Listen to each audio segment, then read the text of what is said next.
Eh bien salut tout le monde, c'est Flo, j'espère que vous avez la forme. Alors aujourd'hui on va voir un PC gamer entre 400 et 450 euros. Donc j'ai essayé de faire un PC gamer le moins cher possible, c'est pas évident. Pour ça on a été sur différents sites, je pense que c'est le mieux à faire parce que les composants ont quand même beaucoup monté. Il y a quelques mois de ça, ce PC on aurait pu le faire par exemple à 400 euros que chez Amazon. Mais là il faut aller un petit peu à droite à gauche pour chercher les meilleurs composants possibles. Donc ici on aura un vrai PC, c'est pas des APU. Un vrai PC avec une bonne carte graphique. Ce sera pour jouer en 1080p, en faible qualité bien sûr. C'est sûr que les jeux qui sont pas trop gourmands, ce sera plus moyen élevé. Mais les derniers titres, ce sera jamais plus que du 1080p en faible. Mais dans tous les cas, tous les jeux du moment pour aller jouer. Donc voilà, on va voir ça ensemble. C'est parti!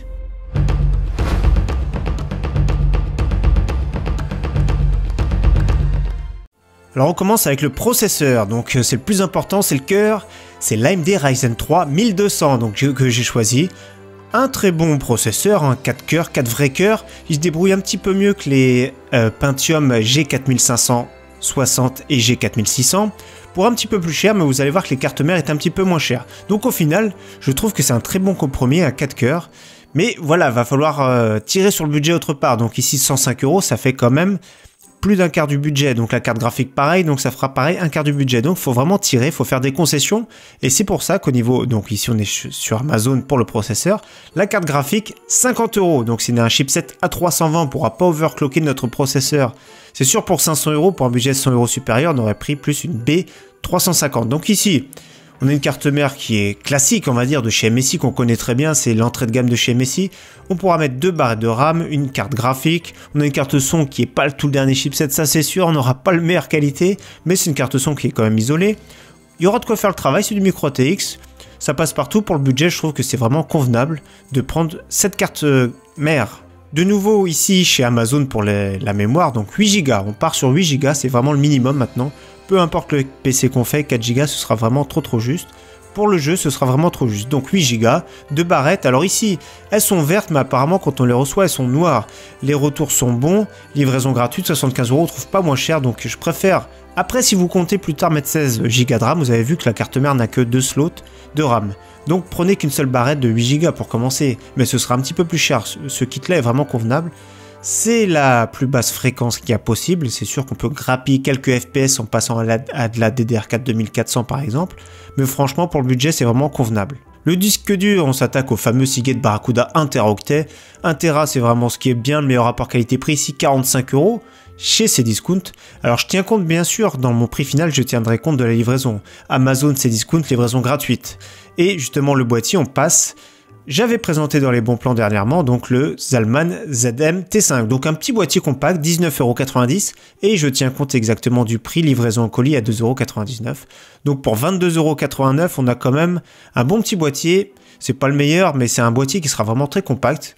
Regardez ce que ça donne, je vais mettre des photos, regardez c'est compact, on pourra mettre plus tard un lecteur DVD en façade. Il y a ce qu'il faut, c'est sûr que c'est pas de la top qualité mais c'est vraiment convenable au niveau refroidissement, on pourra mettre 2 sur la portière 2 x 12 cm, un petit 8 à l'arrière c'est un peu juste, mais franchement pour la configuration ça va pas chauffer beaucoup donc ça va être vraiment convenable. Au niveau de l'alimentation je suis parti sur une 400 watts de marque, donc c'est sûr c'est pas de la haut de gamme mais c'est au moins de la marque, donc c'est minimum de marque, les pas ici 400 watts, elle devrait faire le taf, donc 34 €, et c'est sûr qu'il y a des couleurs master plus ou moins 400 watts à 37-38 € j'ai vu. Ici c'est convenable, tant qu'on va pas trop tirer dessus ce sera convenable, c'est sûr que si on la pousse à fond, le bruit, le ventilateur, je vous dis pas ce type d'alimentation, ils ont les protections qu'il faut et tout, mais dès qu'on tire dessus, dès si on va mettre déjà 350 watts dedans, le bruit infernal à mon avis que ça va faire c'est pas possible, donc ici c'est du convenable mais on est obligé de faire des concessions par rapport au budget, ça c'est sûr. Et enfin la carte graphique, donc une configuration Full AMD avec la très bonne RX 560 version 2 Go. Donc sur 10 € c'est plus ou moins les prix les moins chers qu'on trouve. On a trouvé des GTX 1050, c'est son concurrent dans les 100 €, mais ici pas en dessous 120 € une GTX 1050. Donc on économise 10 € encore pour faire une concession, donc c'est plus ou moins les jeux, de toute façon l'une ou l'autre, suivant les jeux, ce sera une qui va passer devant, ou un coup l'un, un coup l'une ou un coup l'autre, donc voilà, après c'est plus ou moins la même chose, c'est suivant vos goûts, elle consomme un tout petit peu plus que la GTX 1050, mais ça reste de 2 bonnes cartes graphiques d'entrée de gamme qui font largement le taf. Ne descendez pas en dessous, il y a la RX 550 par exemple, mais elle va avoir 20% de moins, donc là ce sera plus pour jouer en 720p, donc ça commence à faire un petit peu juste de jouer en 720p. Je sais pas ce que vous en pensez, mais là pour moi c'est vraiment très très bien.